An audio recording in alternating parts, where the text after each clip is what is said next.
नमस्कार मित्रों, जय माता दी। मैं माधुरी सिंह स्वागत करती हूँ आपके अपने चैनल हौसलों की उड़ान में।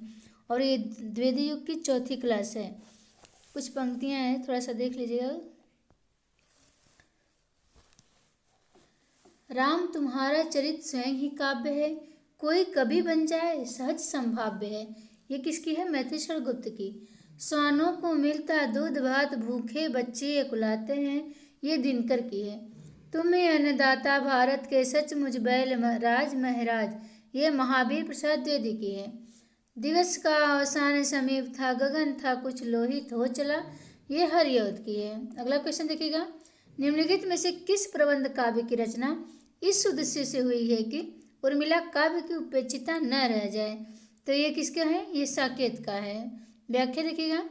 साकेत प्रबंध काव्य की रचना इस उद्देश्य से हुई है कि उर्मिला काव्य की उपेक्षिता न रह जाए। साकेत, गुरुकुल, पंचवटी, रंग में भंग आदि रचनाएं मैथिलीशरण गुप्त की है। अगला क्वेश्चन है, हिंदी के व्याकरण की शुद्धता और भाषा की सफाई का प्रवर्तक किसे माना गया है? तो महावीर प्रसाद द्विवेदी को। हिंदी के व्याकरण की शुद्धता और भाषा की सफाई का प्रवर्तक महावीर प्रसाद द्विवेदी को माना गया है। अगला क्वेश्चन देखिएगा। हिंदी के नहीं, ये हो गया। एकांतवासी यौगिक रचयिता कौन है? एकांतवासी तो श्रीधर पाठक हैं। एकांतवासी यौगिक रचयिता श्रीधर पाठक हैं।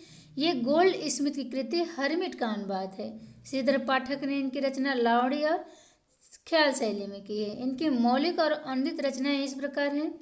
अंदित हैं गरेड़िया एवं दार्शनिक। एकांतवासी योगी ये 1886 का है।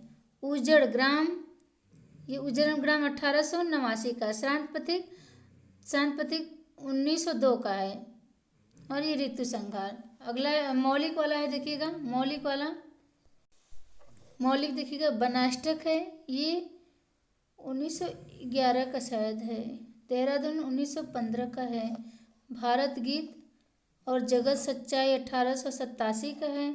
स्वर्गीय बीड़ा धनंजय विजय सांध्यटन और गुणवंत हेमंत। अगला देखिएगा। द्विवेदी युग में समस्या पूर्ति का केंद्र था। द्विवेदी युग में समस्या पूर्ति का केंद्र कानपुर था। द्विवेदी युग में समस्या पूर्ति का केंद्र कानपुर था। महावीर प्रसाद द्विवेदी ने गद्य और पद्य दोनों में खड़ी बोली में सामान्य बोलचाल की भाषा को प्राथमिकता देने की वकालत की है। अगला क्वेश्चन देखिएगा। कवि सम्राट की उपाधि किसे दी गई है? राम नरेश, बद्री नारायण, श्रीधर, अयोध्या सिंह उपाध्याय। अयोध्या सिंह उपाध्याय हरिऔध को दी गई है। अयोध्या सिंह उपाध्याय हरिऔध को कवि सम्राट की उपाधि दी गई है। डॉक्टर गणपत चंद्र गुप्त ने हरिऔध को आधुनिक काल का सूरदास कहा है। हरिऔध कृत प्रिय प्रवास को खड़ी बोली की हिंदी का प्रथम महाकाव्य माना गया है। प्रिय प्रवास 1914 में, इसमें 17 सर्ग है। गोल्ड स्मिथ कृत हरमिट तथा डिजर्टेड विलेज का हिंदी में अनुवाद किसने किया है? तो ये श्रीधर पाठक ने किया है दोनों का। गोल्ड स्मिथ कृत हरमिट तथा डिजर्टेड विलेज का हिंदी में अनुवाद श्रीधर पाठक ने किया है। हरमिट का एकांतवासी योगी है, 1887 है।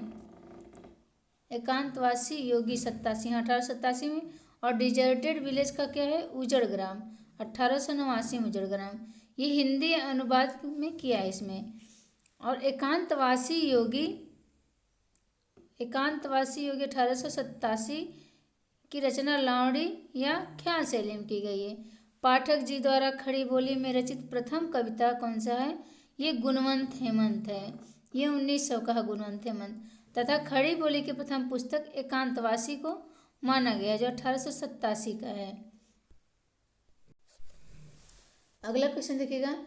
हिंदी में स्वच्छंदता शब्द का सर्वप्रथम प्रयोग किसने किया है?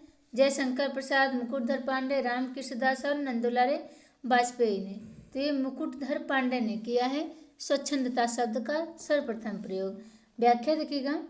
हिंदी में स्वच्छंदता शब्द का सर्वप्रथम प्रयोग मुकुटधर पांडे ने किया है। इन्हें आचार्य रामचंद्र शुक्ल ने छायावाद का प्रथम प्रवर्तक स्वीकारा है। मुकुटधर पांडे, लोचन प्रसाद पांडे ये अनुज हैं, छोटे थे। इन्हें पांडे बंधु भी कहा जाता है। तो आचार्य रामचंद्र शुक्ल ने छायावाद का प्रवर्तक स्वीकार किया है मुकुटधर पांडे को। और एक मैथिली स्वर्गगुप्त को भी किया है। अगला देखिए क्वेश्चन, किस साहित्यकार ने राष्ट्र मातृभूमि को सगुण मूर्ति सर्वेश की कह करके इसकी वंदना की है? तो मैथिली स्वर्गगुप्त ने की है ऐसा काम। देखिए साहित्यकार मैथिली स्वर्गगुप्त ने राष्ट्र यानी मातृभूमि को सगुण मूर्ति सर्वेश की कह कर इसकी वंदना की है। राष्ट्र कवि मैथिली स्वर्गगुप्त की मातृभूमि कविता की कुछ पंक्तियां इस प्रकार है। हे मातृभूमि तू सत्य ही सगुण मूर्ति सर्वेश की, कि जिसकी रज में लोट लोट कर बड़े हुए हैं, घुटनों के बल सरक सरक कर खड़े हुए हैं। अगला क्वेश्चन है, प्रकाशन वर्ष के अनुसार मैथिली स्वर्गगुप्त की रचनाओं का सही कालक्रम बताना है। कौन सा? तो भारत भारती देखिए ए में, बी में और सी में। भारत भारती सबसे पहले है। हाँ देखिएगा, तो भारत भारती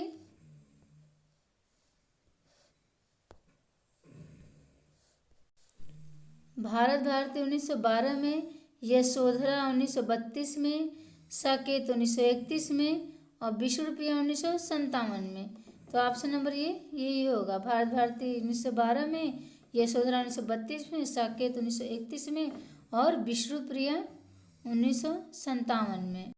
व्याख्या देखिएगा, प्रकाशन वर्ष के अनुसार मैथिली स्वर्गगुप्त की रचनाओं का सही कालक्रम इस प्रकार है। भारत भारती 1912 में, साकेत 1931 में, यशोधरा 1932 में और विष्णुप्रिया 1957 में। विष्णुप्रिया 1957 में। अगला क्वेश्चन है, राम नरेश त्रिपाठी द्वारा संकलित संपादित कविता कौमुदी संग्रह से संबंधित कौन सा कथन सही नहीं है? राम नरेश त्रिपाठी द्वारा संकलित संपादित कविता कौमुदी संग्रह से संबंधित कौन सा कथन सही नहीं? यह संग्रह 10 खंडों में विभक्त है। ये नहीं वाला ध्यान दीजिएगा। तो यह संग्रह 10 खंडों में विभक्त नहीं है।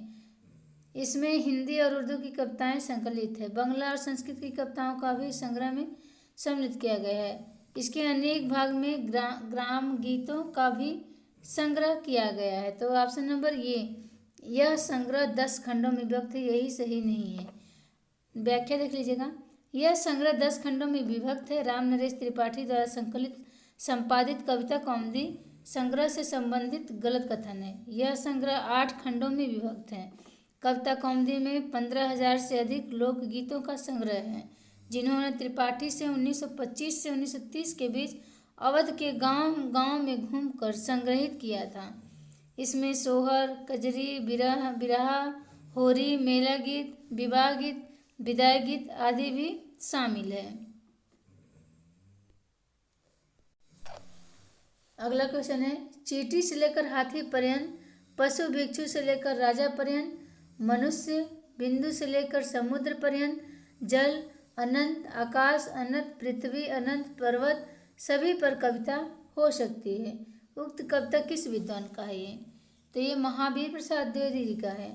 चींटी से लेकर हाथी पर्यंत, पशु भिक्षु से लेकर राजा पर्यंत, मनुष्य बिंदु से लेकर समुद्र पर्यंत, जल अनंत, आकाश अनंत, पृथ्वी अनंत, पर्वत सभी पर कविताएं हो सकती है।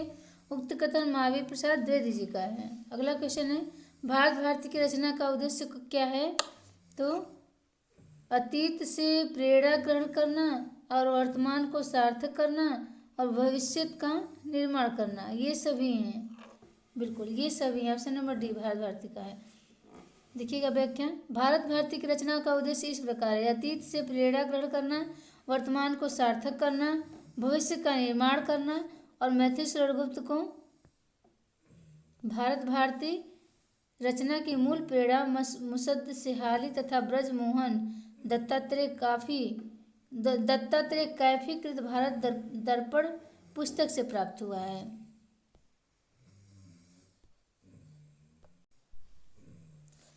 अगला क्वेश्चन देखिएगा, हरिऔध कृत उस महाकाव्य का नाम लिखिए जिसमें संस्कृत छंदों का प्रयोग हुआ है। चोखे चौपदे, प्रिय प्रवास, वैदेही वनवास, उद्धव शतक। तो कौन सा है? प्रिय प्रवास। इसमें संस्कृत छंदों का प्रयोग हुआ है। हरिऔध कृत प्रिय प्रवास महाकाव्य में संस्कृत छंदों का प्रयोग हुआ है। प्रिय प्रवास 1914 ईस्वी में और ये 17 सर्ग में है। इसमें कृष्ण के बचपन से लेकर मथुरा प्रस्थान तक का वर्णन है। हरिऔध ने पारिजात प्रबंध काव्य की रचना की है, जिसमें 15 सर्ग हैं। इसमें आध्यात्मिक एवं धार्मिक विषयों का वर्णन है। प्रिय प्रवास को खड़ी बोली हिंदी के प्रथम महाकाव्य माना जाता है। प्रिय प्रवास का सर्वप्रथम नाम ब्रजांगना विलाप था।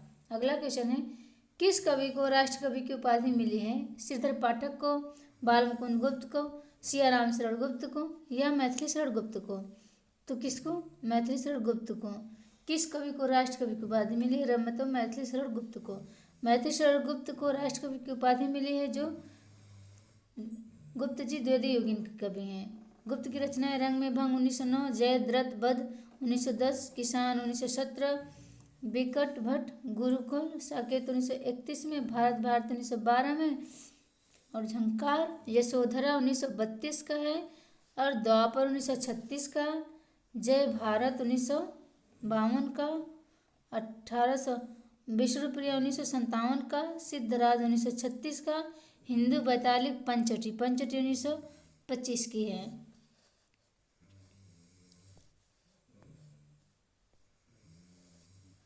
अगला क्वेश्चन देखिएगा,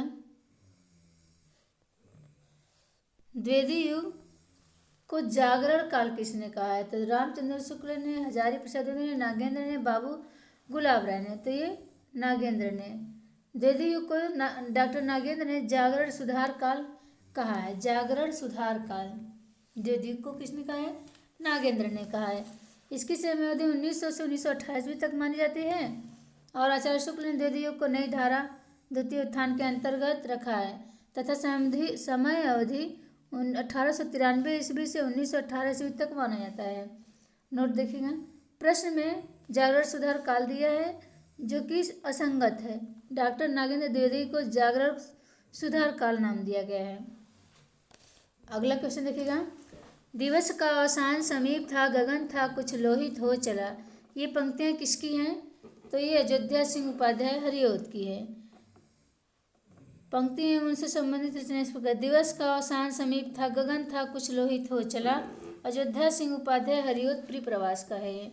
और आज यही पावन समाधि पर दीप जलाने आया हूँ, ये श्याम नारायण पांडे का है, हल्दीराम से, हल्दी घाटी से श्याम नारायण पांडे का कथन है ये कि आज यही पावन समाधि पर दीप जलाने आया हूँ। अगला क्वेश्चन देखिएगा,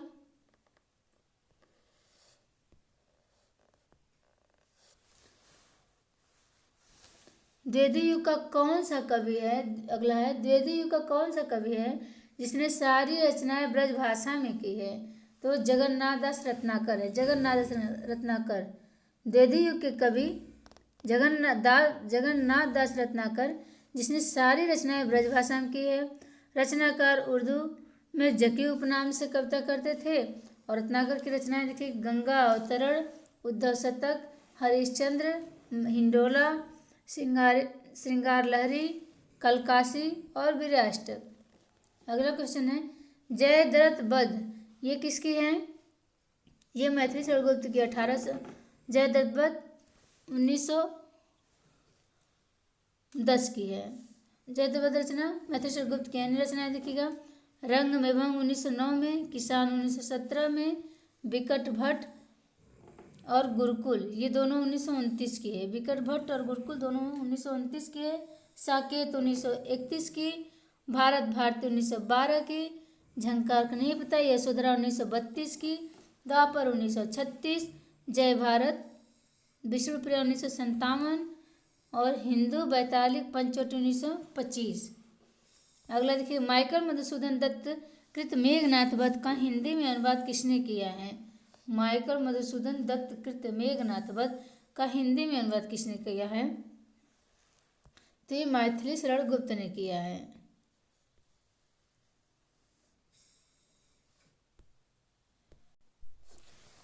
काव्य मंजूषा के रचयिता कौन है? मैथिली शरण गुप्त, प्रताप नारायण मिश्र, बालमुकुंद गुप्त या महावीर प्रसाद द्विवेदी? तो प्रताप नारायण मिश्र। ये काव्य मंजूषा नहीं, महावीर प्रसाद द्विवेदी का है। काव्य मंजूषा किसका है? तो महावीर प्रसाद द्विवेदी का। काव्य मंजूषा के रचयिता महावीर प्रसाद द्विवेदी हैं। इनका काव्य संग्रह देखिएगा, सुमन, कान्यकुब्ज, अबला विलाप, देवी स्तुति शतक, कान्यकुब्ज व्रतम, आचार्य महावीर प्रसाद द्विवेदी की प्रसिद्ध कविता सर्गो नरक ठिकाना नहीं है। अगला क्वेश्चन है, निम्न में से कौन सी रचना मैथिली गुप्त की नहीं है? प्रिय प्रवास, रंग में भंग, जयद्रथ व्रत और पंचवटी। तो प्रिय प्रवास जो है मैथिली गुप्त की नहीं है, ये अयोध्या सिंह उपाध्याय हरिऔध की रचना है। इसे खड़ी बोली हिंदी का प्रथम महाकाव्य माना जाता है।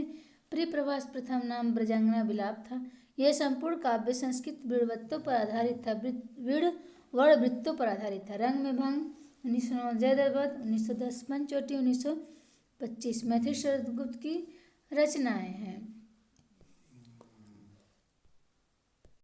अगला क्वेश्चन देखिएगा, निम्नलिखित में से कौन सी रचना रामनेश त्रिपाठी की नहीं है? पथिक, स्वप्न, श्रांत पथिक या मिलन। तो ये श्रांत पथिक जो है ये रामनेश त्रिपाठी की नहीं है। ये किसकी है? श्रीधर पाठक की है। श्रांत पथिक 1902 ईस्वी की है। पथिक 1920 का है, रामनेश त्रिपाठी का है। स्वप्न 1929 का है, मिलन 1918 का है। दी गई रचनाएं शांत पथिक रामनेश त्रिपाठी की रचना नहीं, बल्कि यह श्रीधर पाठक की रचना है। पथिक, मिलन ये रामनेश त्रिपाठी की रचनाएं हैं। अगला क्वेश्चन है, अयोध्या सिंह उपाध्याय हरिऔध की प्रसिद्ध काव्य है कामायनी, प्रिय प्रवास, साकेत, कुरुक्षेत्र। तो ये प्रिय प्रवास अयोध्या सिंह उपाध्याय का प्रसिद्ध ग्रंथ है प्रिय प्रवास, जिसका प्रकाशन 1914 में हुआ है। प्रिय प्रवास बोली हिंदी का प्रथम महाकाव्य है। कामायनी जी शंकर प्रसाद की है, कुरुक्षेत्र दिनकर की है, साकेत मैथिली शरण गुप्त की है। अगला क्वेश्चन देखिएगा, शुक्र जी के अनुसार मैथिली शरण गुप्त है राष्ट्रवादी कवि, जनवादी, सामंजस्यवादी कवि है। तो सामंजस्यवादी कवि हैं मैथिली शरण गुप्त के अनुसार। शुक्र जी के अनुसार मैथिली शरण गुप्त कैसे कवि हैं? तो सामंजस्यवादी कवि हैं। इन्होंने स्वयं को कौटुंबिक कवि मात्र कहा है। इन्हें भारत भारती लिखने पर महात्मा गांधी राष्ट्र कवि की उपाधि दी है। कवि सम्राट अयोध्या सिंह उपाध्याय हरिऔध को कहा जाता है। अगला क्वेश्चन है, गुप्त जी श्रीवास्तव में सामंजस्यवादी कवि हैं। प्रतिक्रिया का प्रदर्शन करने वाले अथवा मद में झूमने या झीमने वाले कवि नहीं हैं। मैथिली शरण गुप्त पर यह मंतव्य निम्नलिखित विचारों में से किसका है? तो ये आचार्य रामचंद्र शुक्ल जी का है। रामचंद्र शुक्ल के अनुसार गुप्त जी वास्तव में सामंजस्यवादी कवि हैं। प्रतिक्रिया का प्रदर्शन करने वाले अथवा मद में झूमने वाले कवि नहीं हैं। मैथिली शरण गुप्त ने स्वयं को कौटुंबिक कवि मात्र कहा है और इन्हें भारत भारती लिखने पर महात्मा गांधी ने राष्ट्र कवि की उपाधि दी है।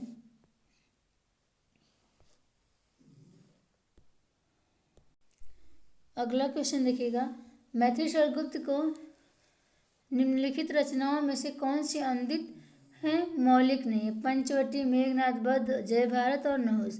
तो मेघनाद जो है ये अनूदित है। मेघनाद वध मैथिली शरण गुप्त की अनूदित रचना है और उनकी दो अन्य अनूदित रचनाएं हैं प्लासी का युद्ध और वृत्तसंहार। मौलिक रचना देखिएगा, रंग में भंग, जयद्रथ वध, जय भारत, नहुष, किसान, विकट भट्ट, गुरुकुल, भारत भारती, झंकार, द्वापर, विश्वप्रिया, वैतालिक, सिद्धराज, यशोधरा, हिंदू, पंचवटी, साकेत। ये हिंदी साहित्य में रामचरितमानस के बाद राम काव्य का दूसरा स्तंभ मैथिली शरण गुप्त कृत कौन सा है? साकेत को ही कहा जाता है। मैथिली शरण गुप्त को भारत भारती 1912 ईस्वी में रचना की मूल प्रेरणा मुदस्से हाली तथा ब्रज मोहन दत्तात्रेय कैफीकृत भारत दर्पण पुस्तक से प्राप्त हुई है।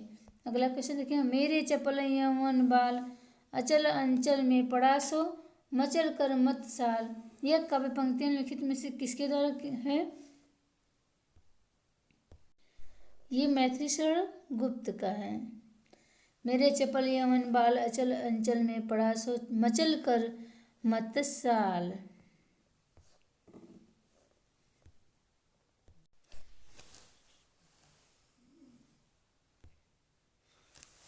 अगला क्वेश्चन देखिएगा, मधुप उपन्यास से काव्य अनुवाद करने वाले कवि निम्नलिखित में से कौन है? महावीर प्रसाद द्विवेदी, मैथिली शरण गुप्त, माखनलाल चतुर्वेदी या भारतेंदु हरिश्चंद्र। तो मधुप उपन्यास से मैथिली शरण गुप्त ने बंगला कवि माइकल मधुसूदन दत्त की रचना का अनुवाद किया है। मैथिली शरण गुप्त को महात्मा गांधी ने भारत भारती रचना के लिए पुरस्कार दिया था, राष्ट्र कवि की उपाधि दी थी और मैथिलीशर गुप्त ने स्वयं को कौटुंबिक मात्र कवि कहा है। स्वयं जी को गुप्त जी स्वयं को हरि गीत का छंद का बादशाह कहा है। गुप्त जी को हरि गीत का छंद का बादशाह कहा जाता है। अगला क्वेश्चन है, राम तुम मानव हो, ईश्वर नहीं हो क्या? विश्व में रमे हुए नहीं सभी कहीं हो क्या? तब मैं निरस्वर हूँ, ईश्वर क्षमा करे। तुम न रमो तो मन तुम में रमा करे। अगला क्वेश्चन है, आधुनिक दृष्टिकोण से प्रेरित मैथिलीशर गुप्त ने राम के विषय में काव्योक्ति किस काव्य ग्रंथ से लिखी है? पंचवटी, नहुस, साकेत या विष्णुप्रिया? तो ये साकेत है। आधुनिक दृष्टिकोण से प्रेरित मैथिलीशर गुप्त ने राम के विषय में यह वाक्योक्ति किस काव्य ग्रंथ में लिखी है? तो ये साकेत में है।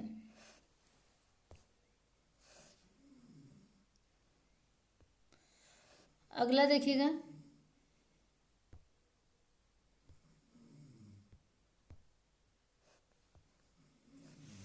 राम तुम मानो ईश्वर नहीं हो क्या?